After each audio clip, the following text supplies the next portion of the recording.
quand je suis arrivée à HEC, j'ai commencé directement par l'expérience Saint-Cyr.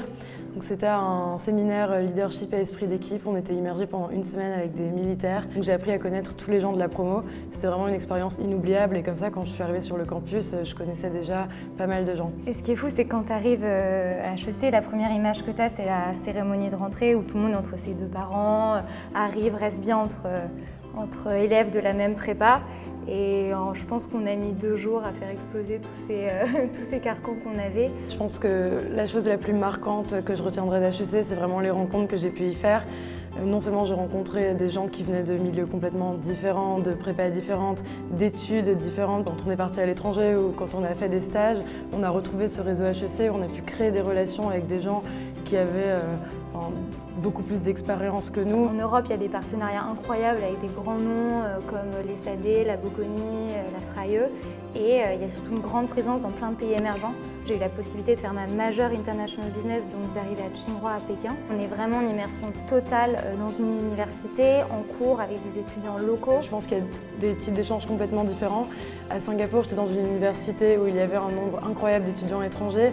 Donc ça m'a permis à la fois d'être dans un pays d'Asie, mais de rencontrer des gens d'Europe, des États-Unis, vraiment de partout dans le monde, d'être dans des classes hyper multiculturelles.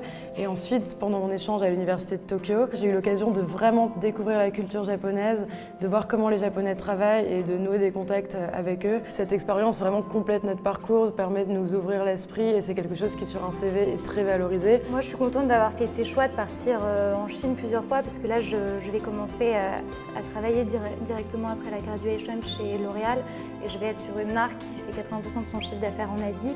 Et je pense que la carte du monde chinois que j'ai jouée m'a aidé à obtenir ce poste. Je vais travailler maintenant chez Christian Dior dans Retail Management, donc être confrontée à des consommateurs tous les jours. Et je pense que pour bien leur vendre ces produits-là, c'est important de savoir comment ils réagissent et quelles sont les différentes manières de les aborder.